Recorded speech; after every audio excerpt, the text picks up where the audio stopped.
jangan bangun berdiri sehingga selesai daripada qamat. Dan kata qil, ada orang bagi tahu, hendaklah bangun berdiri ketika tukang qamat berkata qad qamatis salah. Ni ada orang bagi tahu, dia kata bangkit kita sewaktu Bilal ini, muazzin ini kata qad qamatis salah, barulah kita bangkit, dia kata. Ada orang bagi tahu, tapi tak tahu siapa dia. Dan kata qil, ada orang kata juga, jika seorang makmum, orang muda yang kuat bangun berdiri, orang muda yang masih bertenaga, dia kata, hendaklah ia berdiri ketika selesai daripada qamat. Maknanya dah habis qamat baru dia bangun. Ini bagi orang yang muda, yang sehat. Dan jika orang tua yang lambat bangun, jenis kita dah tua ni, semua nak kena adjust lah dulu tak? Nak betul lutut bagai semua ni dulu. Okey, baik. Hendaklah ia berdiri ketika tukang qamat berkata qad qamatis salah. Orang muda sampai selesai qamat baru dia bangun. Orang yang uzur, yang tua ini, yang tak larat ini, waktu Bilal mengucap qad qamatis salah itu, waktu tu dia bangun. Ini ada pendapat kata lagu tu. Baik. Atau pada waktu yang ia mengetahui apabila ia berdiri tegak serentak dengan selesainya qamat. Supaya apa? Supaya ia sempat bertakbiratul ihram mengiringi imam. Apa tujuan dia suruh buat ni? Ialah supaya kita dapat sempat bersama-sama dengan imam takbiratul ihram, imam itu. Apabila imam dah habis takbiratul ihram, Allahu akbar, kita pun sempat, kita pun Allahu akbar sempat.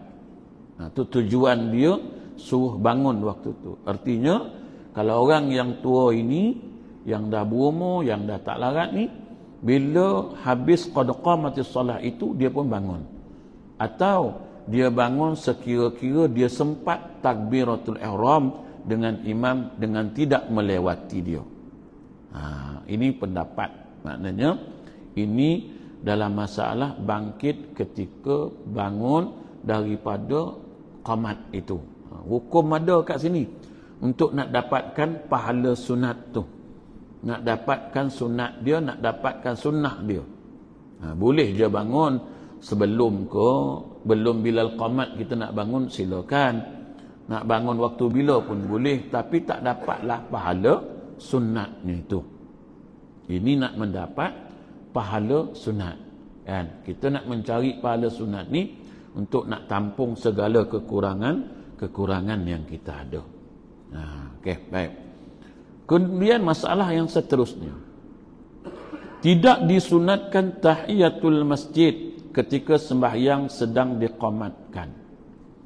Jika seseorang itu masuk ke dalam masjid dan tukang qamat sedang berqamat, maka tidaklah disunatkan ia bersembahyang sunat tahiyatul masjid, kerana berpandukan kepada sabda Nabi sallallahu alaihi wasallam, "Iza uqimatis salah fala salata illa al-maktubah."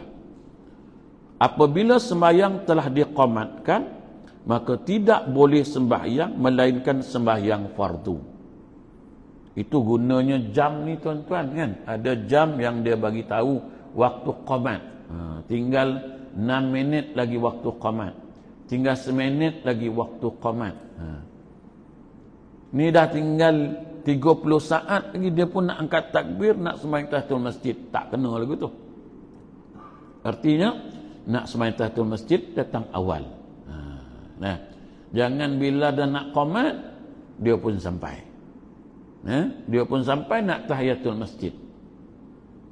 Berbeza dengan imam, tuan-tuan.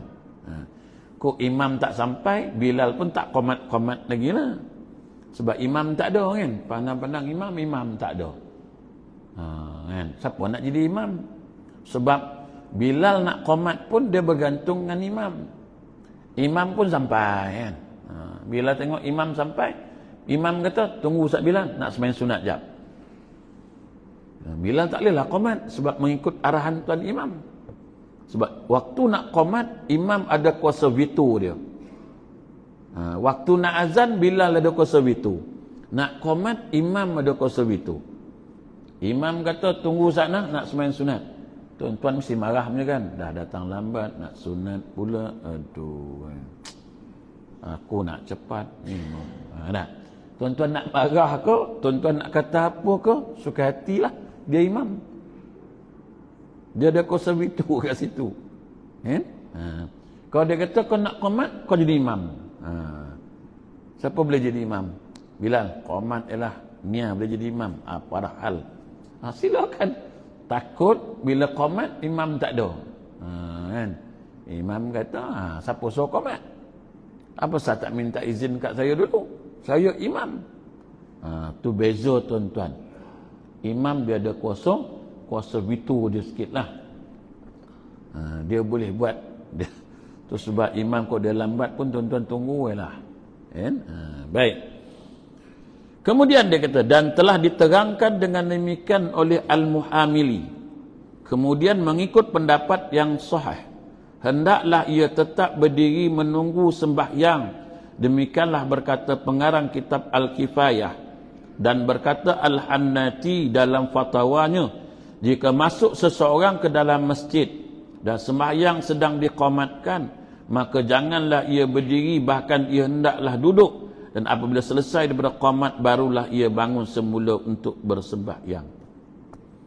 Okey, maknanya dia kata jika seseorang masuk ke dalam masjid dan dengan sembahyang sedang diqamatkan, dia masuk bila tengah qamat, Allahu akbar, Allahu akbar, dia kata maka janganlah ia orang yang masuk tadi ni, yang masuk masjid ni kan, berdiri, bahkan hendaklah ia duduk.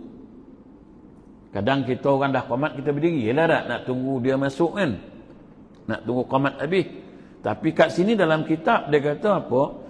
Telah berkata, demikian kata pengarang kitab Al-Kifayah, dan berkata Al-Hannati dalam fatwanya, jika masuk seseorang ke dalam masjid, sembahyang sedang diqamatkan, maka janganlah ia berdiri.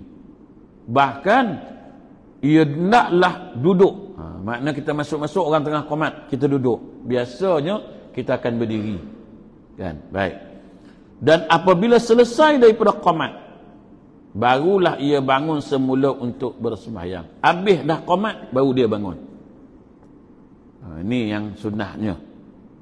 Yang biasa kita buat macam mana? Dia qamat, kita tunggulah. Waktu berdiri kan, takkan kita nak duduk, kita tunggu lah sampai dia habis qamat. Kan? Tapi kat sini dia suruh kita duduk. Itu dalam kitab. Dalam bicara kita sendiri, kita akan berdiri. Dalam kitab suruh duduk. Mana nak ikut? Nak ikut berdiri ke nak ikut duduk? Kalau tuan-tuan rasa, aku nak ikut aku juga yang dululah. Dulu aku memang masuk-masuk bila tengah qamat aku berdiri. Aku nak berdiri galah suka hati. Tapi dalam kitab dia suruh duduk. Pilih sendirilah.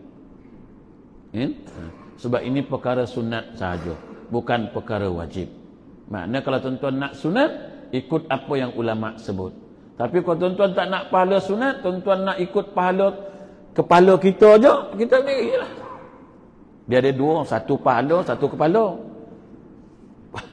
Pahala dapat Tuhan bagi. Kepala kita belum tentu apa yang kita buat tu dapat apa-apa. Ingat? Kadang-kadang kita nak ikut kepala kita kan. Dah lama buat ustaz, masuk-masuk memang berdiri, baru ni lah suruh duduk. Tak payahlah, berdiri je lah. Suka hati. Dalam kitab kata lagu tu lah. Saya cuma bacakan kitab, nukilkan dalam kitab, pindahkan kat tuan-tuan. Kalau tuan-tuan rasa macam apa pula biasa kita berdiri ni suruh duduk pula, suka hati lah.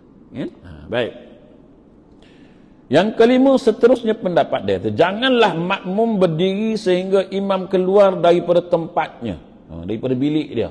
Ni bilik imam contoh. Kan? Selagi dia tak keluar, selagi itu kita jangan berdiri, dia kata. Baik. Para makmum hendaklah jangan bangun berdiri hingga imam tu keluar daripada tempatnya. sekalipun sembahyang itu telah selesai diqamatkan.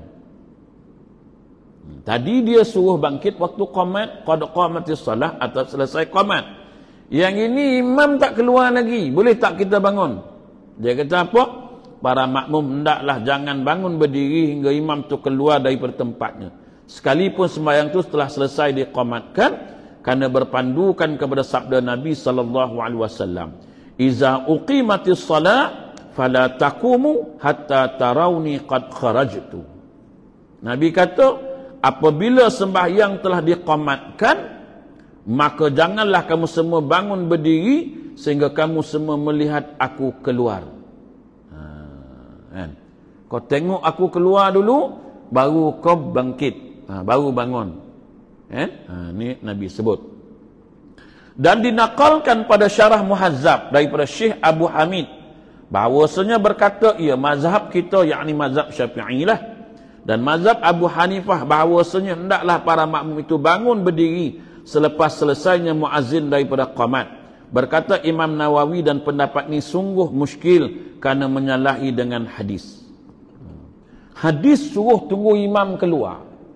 Tapi pendapat mazhab kita dan mazhab Abu Hanifah kata, maka para makmum itu bangun berdiri selepas selesai muazzin qamat. Dah qamat, bangkit. Walaupun imam belum keluar. Tapi menurut pendapat Imam Nawawi, Imam Nawawi bermazhab Syafi'i juga, tak? Dia kata pendapat ni muskil sikit. Sungguh muskil sebab menyalahi dengan hadis. Pendapat mana? Pendapat mazhab kita dan mazhab Imam Abu Hanifah ni. Sebab hadis suruh fala taqumu hatta tarawni qad kharajta. Qad kharajtu maksud dia apa? Dia keluar baru kita bangun. Mana nak ikut? Ikut hadis suruh tunggu imam keluar dulu baru kita bangun. Ikut pendapat mazhab kita dan mazhab Abu Hanifah, dia suruh bangun selesai qamat. Apa maksud dia? Tuan-tuan mesti pening ni kan. Mana satu nak ikut mazhab ke nak ikut hadis? Kan? Okey, baik. Mudah jalan penyelesaian dia. Bila Bilal nak qamat, Bilal akan pergi jumpa imam dulu. Tuan imam boleh qamat ke? Kan? Okey. Imam kata, qamat. Bila nak qamat, imam akan keluarlah.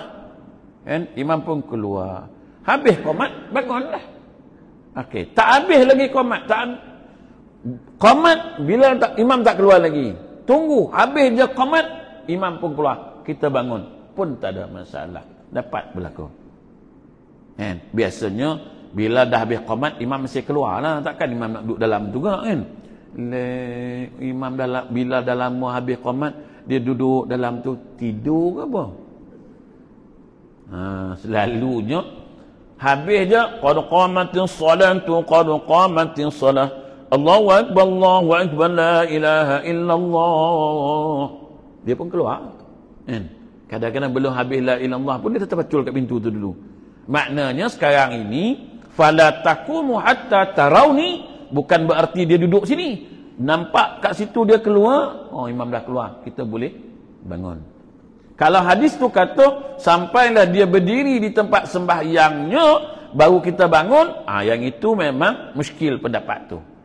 Dia kata ni nampak imam keluar. Fala taqumu hatta tarawni qad kharajtu. Nampak dia keluar, dia buka je pintu, imam dah keluar. Bangun. Okey, baik. Tuan-tuan tak faham, tuan-tuan tanya. Tapi setakat ni faham lah kot, sebab cakap Melayu kan. Cakap Melayu faham lah, takkan tak faham kan. Baik.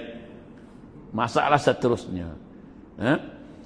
Makruh sembahyang sunat atau sujud tilawah selepas qamat atau hampirnya. Kita dalam kitab sebut sujud tilawah lah. Tuan-tuan sebut sujud sajadah. Kan? Dia ada beza. Sujud sajadah dengan sujud tilawah. Dia sebut surah sajadah. Sujudnya sujud tilawah. Kita semua kita bantai. Surah sajadah, sujud sajadah. Kan?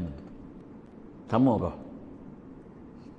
Sujudnya sujud tilawah daripada baca, kan? Kan? Innama yu'minu bi ayatina allazina idza dzukiru biha kharu sujjadan wa sabbahu bihamdi rabbihim wa hum la yastakbirun. Tu ayat sajadah. Sujudnya sujud tilawah, pasal ada ayat sujud. Tapi tak apalah, kita memang dah biasa lagu tu sebut besok Jumaat ada sujadah tu, kan? Jarang orang cakap besok Jumaat ada sujud tilawah tu, tak ada. Orang semua sujud sejadah ya. Yang saya tahu sujud atas jadah. Sujudnya sujud tilawah, sujud atas jadah. Kita pergi bantai sujud sejadah, suka hatilah tuan-tuan, kan? Nak buat macam mana? Kan? Cuma dari sudut sebutan. Tapi sebutan ni main peranan, tuan-tuan, jangan main-main. Kan? Macam sekarang orang kata bagi contoh ke jadi contoh. Lain. Banyak orang semua bagi contoh, jadi contoh susah, bagi contoh senang. Ustaz bagi contoh, zaman Nabi katanya. Kita mana lah nampak? Kita nampak yang bercakap. Dialah jadi contoh sebab dia baca hadis tu, dia jadi contoh. Ni dia bagi contoh zaman Nabi tu. Mana nak tahu zaman Nabi, tak nampak, kan? Jadi contoh yang susah, bagi contoh senang. Bagi contoh ke anak-anak senang, jadi contoh ke anak-anak susah. Tengok Haji tu anak dia 5 orang, mana ada merokok? Seorang pun tak merokok. 5 tak merokok. Kau 3 beradik semua merokok. Aku pun pelik. Pasal apa bah? Iyalah anak Haji tu tengok 5 mana ada merokok. Tengok kau 3 orang semua. Dia kata dah abah merokok. Saya nampak abah, saya bukan nampak abah kata. Saya nampak abah, dia kata abah merokok, saya ikutlah abah. Yang kau ikut abah pasal dah abah yang kami nampak. Kan? Benda tak elok kau ikut buat apa? Dah abah pun dah benda tak elok, abah buat apa? Orang cakap menjawab. Tu kita orang tua buat lagu tu dah nak kalah memang tak lah, kan. Memang kita bagi contoh lagu tu, dia suruh jadi contoh, bukan bagi contoh. Bagi contoh mudah, jadi contoh yang susah. Memberi contoh senang, menjadi contoh susah. Yang orang nak tengok contoh tu, bukan yang kita bagi tu. Kita tengok bini orang tu, cantik ya, lawa je kan, wangi je. Kau, aduh, macam mana aku nak balik? Tu yang aku malas nak balik tu. Asal balik bukan masin, aduh, bau bawang ada. Kau tengok bini tu, wangi, tengok lawa je. Yalah bang, abang kena dah jadi macam suami dia tu. Pasal setiap minggu beli minyak wangi, setiap minggu beli alat makeup, abang setiap minggu belikan mesin bawang. Memang dapatlah bau tu, takkanlah belikan mesin dapat minyak wangi. Jadi contoh susah, bagi contoh mudah. Baik. Dia kata jangan makmum, makruh sembahyang sunat atau sujud tilawah selepas qomat atau hampir dia. Hampir nak qomat pun makruh hukum dia. Apabila sembahyang telah diqomatkan, maka janganlah para makmum asyik dengan mengerjakan sembahyang sunat atau sujud tilawah. Dan jika imam menyuruh muazzin qamatkan sembahyang dan ia belum memulakan qamatnya, atau ia tidak disuruh oleh imam qamatkan sembahyang, tetapi dia ketahui mengikut adat, ikut kita biasanya 10 minit dah qamat, adat lah. Mengikut adat masa memulakan qamat itu telah sampai, maka adakah makruh bagi makmum memulakan sembahyang sunat? Seperti mana makruhnya? Sembahyang sunat selepas diqamatkan sembahyang, atau tidak makruh baginya kerana qamat itu belum dimulakan lagi. Makruh ke tak makruh? Okey, mengikut qaul, pendapat yang muktamad. Kalau dia kata mengikut qaul, maknanya ada 2 qaul atau lebih. Mengikut qaul pendapat yang muktamad, bahawa perbuatan tersebut makruh hukumnya. Kerana apa? Kerana barang yang hampir kepada sesuatu perkara diberikan hukum perkara itu. Kerana qomat boleh berlaku semasa ia sedang dalam sembahyang sunat itu. Dan dengan demikian boleh menyebabkan luput takbiratul ihram dengan mengiringi imam.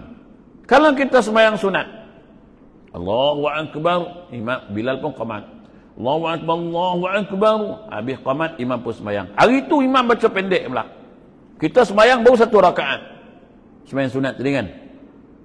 Nyalang kita salam, Assalamualaikum warahmatullahi, Assalamualaikum warahmatullahi. Imam pun habis dah baca surah. Kita baru nak angkat takbir, Allahu Akbar, imam pun rukuk dia. Kan kita tak dapat takbiratul ihram. Tapi kemungkinan besar dapat rakaat. Sebab katalah imam tu, kita habis Assalamualaikum, Assalamualaikum, kita bermangkit nak takbir, Allahu Akbar, imam pun Allahu Akbar. Sempatlah tuan, kejap tuan dia. Assalamualaikum. Loh. Okey. Sebab anak saya pergi klinik tadi, tu takut apa halnya. Jadi tuan-tuan, maknanya kemungkinan takut kita tak dapat takbiratul ihram bersama imam. Fadilat takbir dengan imam tu tak dapat. Rakaat insya-Allah dapat. Kalau kita bagi salam, Assalamualaikum, Assalamualaikum, habis dah sembahyang, bangkit. Imam pun kita nak takbir je, imam pun rukuk. Allahu Akbar. Elok kita takbir, imam pun Allahu Akbar. Kita pun tinggalkan Fatihah, kita pun rukuk terus. Dapatlah rakaat dengan imam. Tak ada masalah. Tapi fadilat kelebihan untuk takbiratul ihram bersama imam tak dapat. Okey, baik. Selesai. Sunat imam menyuruh makmum membetulkan saf. Ni imam, ini kerja imam lah. Sunat imam pusing belakang, pasal tu imam tak boleh masuk. Masuk-masuk je Allahu Akbar. Imam makmum berterabu kan, dengan saf tak lurus, dengan saf tak penuh, bengkang-bengkok, orang tengah bersembang, dia angkat takbir dah, bawa tenang dulu. Sunatnya imam ni pusing belakang dulu, tengok dulu jemaah, tua ke muda, ada tak penuh ke penuh saf, lurus ke tak lurus. Ikut susunan, laki-laki yang tua, anak-anak yang kecil, tu kan, laki-laki dewasa, lepas tu budak, lepas tu perempuan dewasa, lepas tu kanak-kanak perempuan. Macam kita ni tak ikutlah sikit, sebab kita laki-laki dewasa, lepas tu kanak-kanak perempuannya mana? Patut perempuannya di belakang, kita perempuan kok sana. Kan? Sebab kita ni pakai dinding. Sebenarnya dinding yang dia buat ni benda Allah ni sebenarnya kecil je sebenarnya dia buat. Dia buat tu untuk apa? Dia nak buat bagi orang perempuan nak pakai telekung, nak salin pakaian, duduk situ. Lepas dah tukar salin-salin, pergi sembahyang belakang ni. Ikutlah sah ni, dia lagu tu. Tapi kita dah jadi kebiasaan adat, and orang perempuan mana?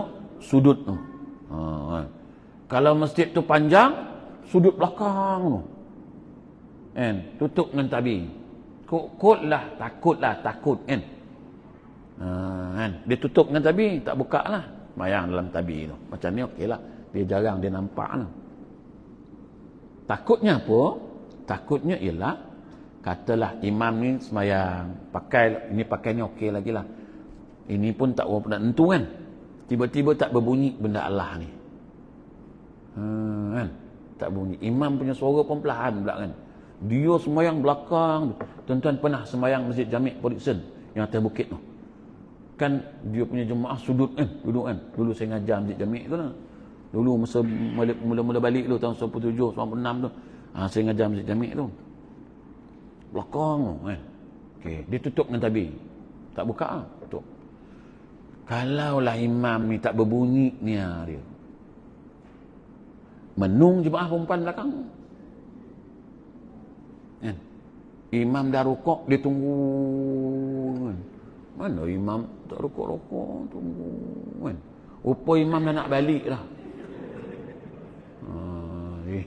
Imam dah nak balik, dia orang berdiri. Lepas tu mana perempuan tak keluar-keluar. Lepas tu tinjau tengok dia berbaring kan. Sembahyang apa? Berbaring elok ni. Apa dia tunggu imam tak salam-salam. Imam tak rokok-rokok. Tu bahaya dia. Kan? Bahaya. Sebab kita guna alat ni bukan semestinya macam dia tu confirm bunyi. Kadang-kadang kalau yang pakai sangkut ni macamnya, pop jatuh. Selamatlah dia. Kan? Sebab itu berjemaah ni kena nampak imam. Atau kena dengar suara. Kalau tak nampak, tak dengar, hancur. Kalau nampak, alhamdulillah. Kalau dengar pun tak apa. Sebab itu dalam istilah sembahyang berjemaah, adanya mubaligh. Contoh, kita sembahyang sini, ada orang sembahyang belakang tu. Tak nampak lah imam ni. Kan? Macam Mekah tu kan. Allahu Akbar, imam suara perlahan. Mubaligh ni, Allahu Akbar. Nak bagi tahu belakang tu. Mubaligh ni, kerja dia. Sebab itu dia kena tahu. Tapi kita ni kadang-kadang yalah banyaknya ikut adat daripada hukum. Hukumnya dia sembahyang belakang ni. Laki-laki dewasa, kanak-kanak, perempuan dewasa, kanak-kanak perempuan. Dia lagu tu susun. Habis sembahyang, dia masuklah tempat dia. Nanti timbul fitnah ustaz kan. Apa fitnahnya? Yang datang pun semua 70. Lainlah umur 21, 20, yang orang laki-laki pun 25, 30, okey lah. Ni yang laki-laki pun datang pun dah tua-tua, yang perempuan pun tua-tua. Makna dia lalu tu kita pun tak lalu tengok. Macam tu lah. Kan? Makna dia lalu pun kita tak lalu tengok, kita lalu pun dia pun tak tengok. Tu apa fitnah? Dia yang tabi tu kira muda-muda semua tu kira tabi. Kan? Tutuplah takut fitnah. Lagipun dia pakai telekung. Jadi tuan-tuan, yalah, kita dah biasa macam ni lah. Kita dah biasa sudut ni kan? Macam tu lah kan? Baik. Sunat imam menyuruh makmum membetulkan saf. Disunatkan bagi imam bahawa menyuruh ia para makmum membetulkan saf sebelum ia bertakbiratul ihram. Maka jika para makmum tidak membetulkan juga saf mereka, maka hendaklah imam itu berjalan di antara saf-saf untuk membetulkannya. Kemudian barulah bertakbiratul ihram. Demikianlah diperbuat oleh Rasulullah sallallahu alaihi wasallam. Sunnahnya jadi imam ini. Okey. Luruskan saf, betulkan saf. Tengok tak lurus, imam kena pergi betulkan dulu. Kan, berat kerja imam ni. Lantak kalau kau lurus tak lurus, kau punya pasal lah, aku nak sembahyang dah ni. Tak boleh aku tu. Sunnahnya kena pergi tengok. Ada yang bengkok tu, imam pergi tengok ni, luruskan, betulkan, betul. Ni rapatkan. Imam kena buat lagu tu. Dia kena jalan kat saf-saf tu. Tengok. Leceh lah macam ni ustaz. Bila nak sembahyang macam ni. Tak, ini nak cerita sunat imam buat lagu tu. Nak dapat sunnah macam tu. Tapi kau tak nak sunnah, tak nak sunat, belasah lah. Diri-diri depan ni, kau punya pasal nak lurus, nak sembang, kau nak bengkok, kau nak huru-hara, aku nak sembahyang. Allahu Akbar. Jalan terus. Kita baca makmum menyembang. Kita pun baca Alhamdulillahi Rabbil Alamin Ar-Rahmanir Rahim. Kawan nimbang kan. Dia macam sembahyang tarawih lah kan. Kita sembahyang tarawih kan, dulu-dulu tarawih bila witir tu dia baca Qul Huwallahu Ahad, Qul A'udzu Falaq, Qul A'udzu Binnas kan. Tapi dia baca Amanar Rasul. Ingat tak? Dulu tarawih dulu. Sekarang saya tak tahulah. Sebab saya pun dah tak duduk ni 9, saya tak tahu lah kan. Dulu ingat dah Qul A'udzu Binnas tu dah habis. Pada pula Amanar Rasul. Amanar Rasulu bima unzila ilaihi min rabbihi wal mu'minun. Kawan duduk belakang tu kan. Jomlah bangkit. Lambat hari tu je. Panjang tu. Tak habis Amanar Rasul habis lagi kan. Dia nyembah kalau sebab kita ada Amanar Rasul.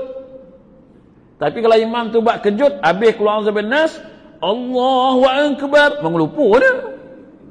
Imam ni tak baca Amanar Rasul. Ni tak betul imam ni. Dia mula menyalahkan imam tak betul. Upun dia yang tak betul, yang kau sembang sebut suruh. Kan? Jadi tu sebab kena pastikan dulu. Tengok jemaah pusing belakang, tengok jemaah aku ramai yang tua-tua, ada budak, tak boleh baca panjang-panjang ni, baca pendek cukup lah. Pendek je lah baca kan. Inak tainah je lah malam ni. Contoh lah kan. Izajah, pendek ni ustaz, panjang lah sikit kan. Yang makmumnya uzur kan. Satu tuan-tuan tengok kan, tuan-tuan tengok Nabi sebagai contoh. Nabi semayang sampai bengkak-bengkak kaki. Sahabat siapa yang bengkak? Sahabat mana yang bengkak kaki? Dia cakap dengan saya. Ada tak? Tak ada lah. Maknanya Nabi kelas member jemaah, Nabi baca pendek-pendeknya untuk keselesaan jemaah. Tapi kalau Nabi semayang seorang, Nabi baca panjang, tu yang sampai bengkak kaki Nabi. Kalau dia baca solat berjemaah baca panjang-panjang, ramai yang bengkak kaki para sahabat.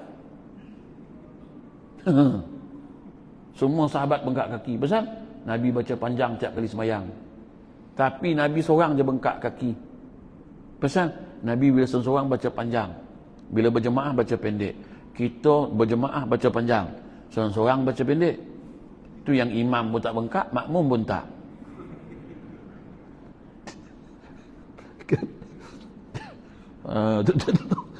Kan, itu kan. Itu ni kadang-kadang saya lah sebab tak faham kan. Saya tak tahu apa sebab dia orang suka baca panjang-panjang tu kan. Kalau nak beramal ni maksud dia ialah apa makna solat? Kena faham dululah. As-salatu li zikri. Solat tu untuk ingat untuk ni kan. Untuk ingat Allah Subhanahu wa taala,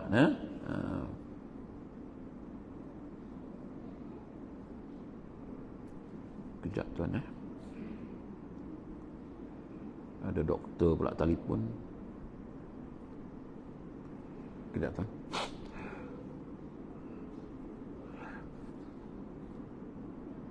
Assalamualaikum. Doktor, anak saya ke klinik Assalam tadi. Lepas tu nak cek tengok denggi ke sebab dah keluar bintik-bintik merah tu.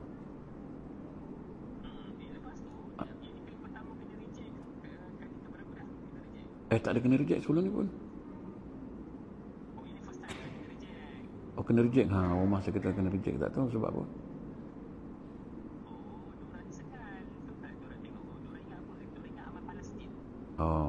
Okey. Lepas tu macam mana doktor? Doktor kat mana ni?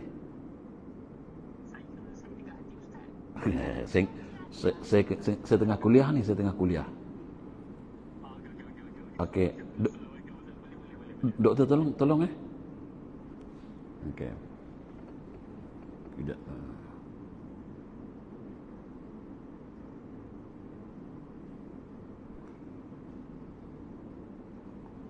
Okey, baik. Minta maaf gangguan sikit.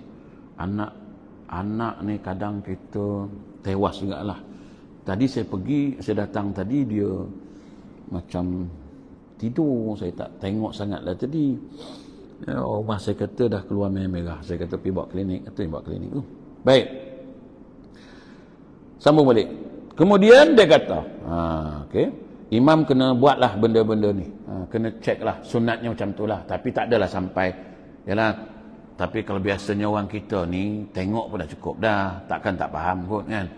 Tapi ini cerita kalau lah masih ada bengkok-bengkok. Tapi lah kita pun tak ramai. 3 sah, 4 sah, tu je lah kan.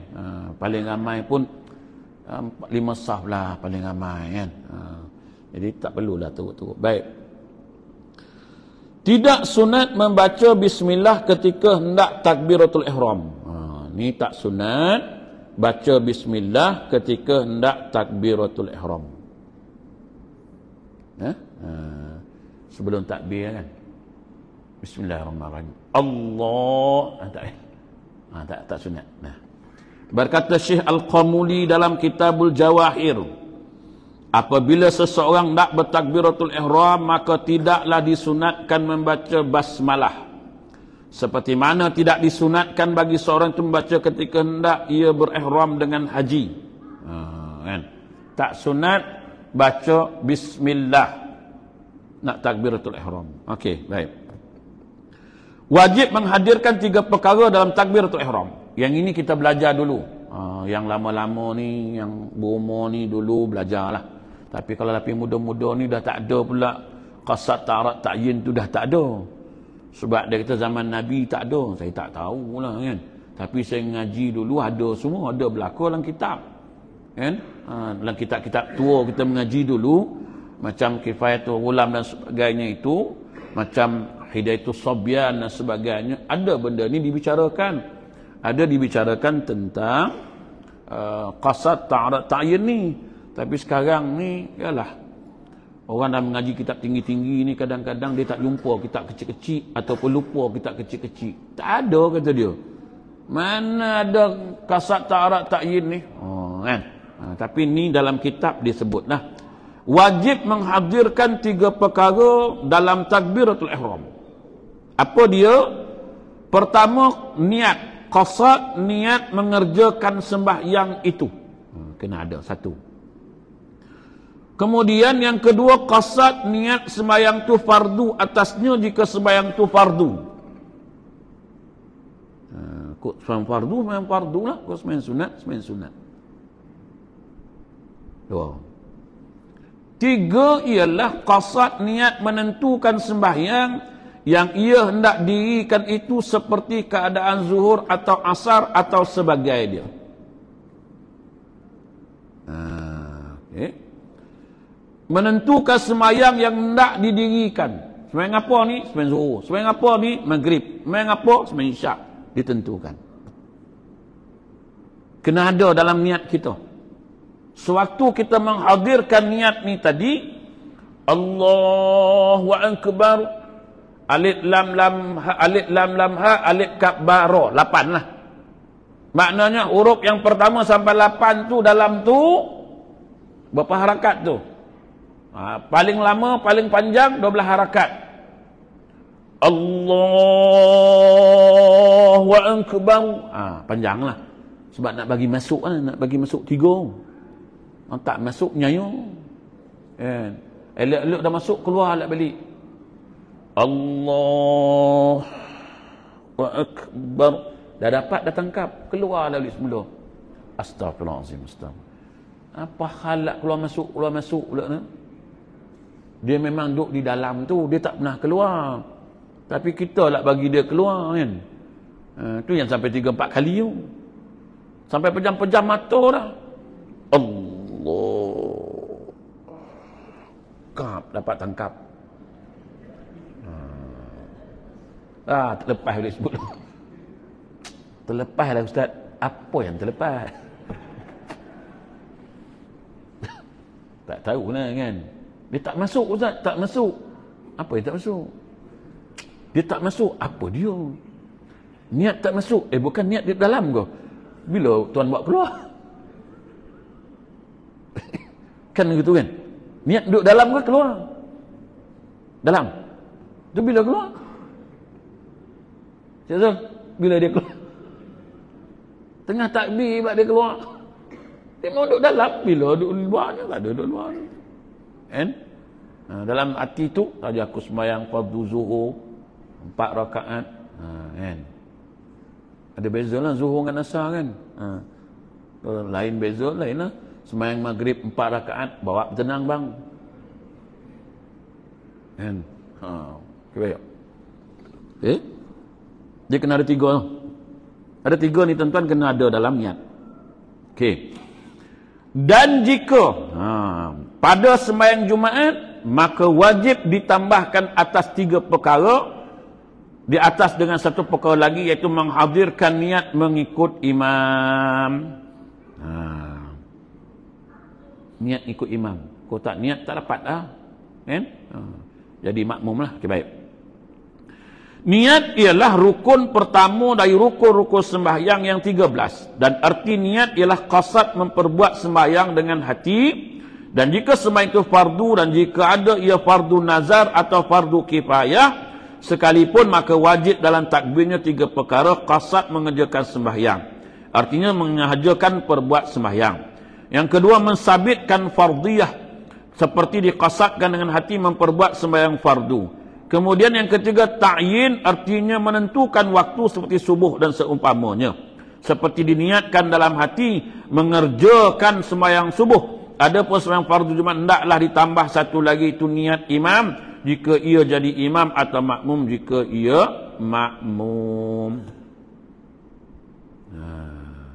Kan? Dah masuk waktu dah. Sebenarnya lagi ya. Masuk waktu bagi tahu. Baik. Dia kata, yang tiga ni kena ada dalam niat kita. Allahu Akbar. Tapi itulah yang kadang-kadang macam sotong tu macam mana kan? Masuk tak tiga-tiga tu? Allah. Macam ni kan? Macam tak bertulang lah. Allah. Nak nyebut Allah tu pun susah. Allah. Uish, ini betul-betul champion ni. Tiga masuk sekali. Sedah tak sampai satu harakat pun. Allah. Macam ni ya. Angkatlah betul-betul. Allahu Akbar. Kalau tak payah angkat langsung. Allahu Akbar. Tak payah angkat langsung. Tak ada masalah. Angkat tu sunat. Tapi nak dapat sunat tu lah. Yang sampai tarah ni, sampai depan ni.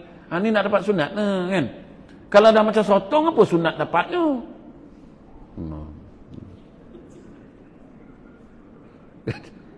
Ni sunat dia Ustaz. Memang ni perbuatan tu sunat, tapi nak dapatkan sunat tu macam mana? Azan tu Tuan Bilal. Bagi azan tu.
Baik.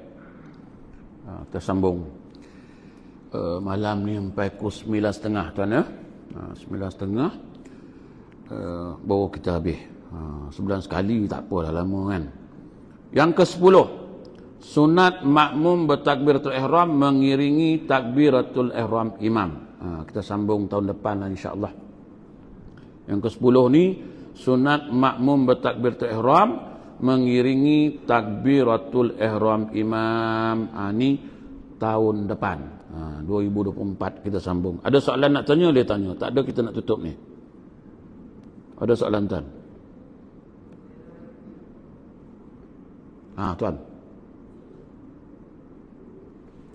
Ada soalan?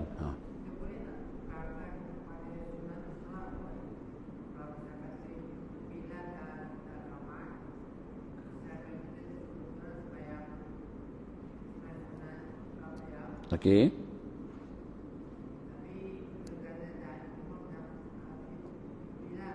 Okey.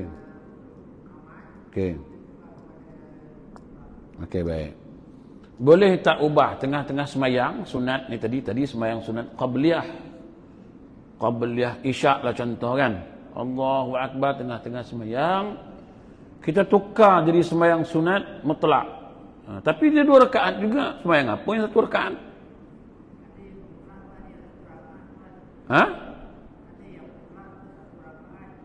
Ada mutlak 1 rakaat. Boleh tukar, tak ada masalah. Tuan-tuan teringat semayang mutlak 1 rakaat je lah kan. Semayang sunat 1 rakaat. Assalamualaikum, bangkit, pergi semayang jemaah. Tak ada masalah, boleh tukar niat. Nanti akan datang perbahasan dia, boleh tak tukar niat. Tak ada masalah, boleh. Okey, baik. Ada soalan lain? Tak ada. Ngajar Seremban ni senang. Mana? Dia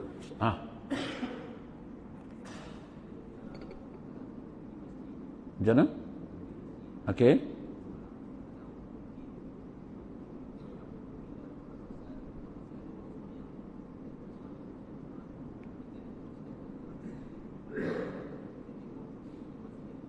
Okey.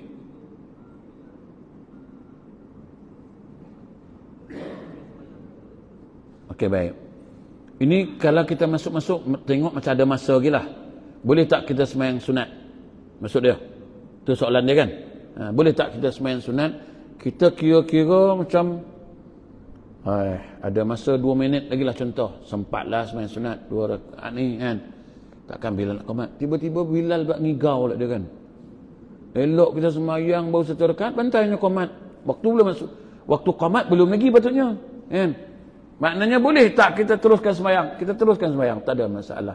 Itu mungkin ada sebab-sebab tertentu lah. Mungkin kadang-kadang dia tak tanya imam. Bila tak tanya imam, tiba-tiba dia qomat. Ya kan?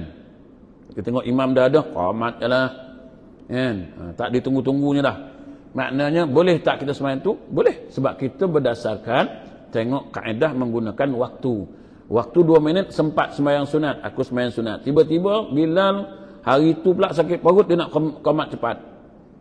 Kan? Boleh. Boleh, tak ada masalah. Ni kalau kita tengok waktu dah tak ada, memang tak sempat nak semayang sunat dah, kita semayang tak sunat, itu salah kita lah. Itu yang dihukumkan makruh tadi tu. Wallahu a'lam. Habis. Tak ada nah? Tak ada, kita sambung di lain waktu insya-Allah. Siapa nak minyak wangi ada, siapa nak penawar matai Zam-Zam pun ada, siapa nak ada dalam kereta saya insya-Allah. Auzubillahi minasyaitonir rajim. Bismillahirrahmanirrahim. Subhanahu wa akram bi taqwa min bil afiyah rabbana sallallahu alaihi wasallam alhamdulillah rabbil alamin. Assalamualaikum warahmatullahi wabarakatuh.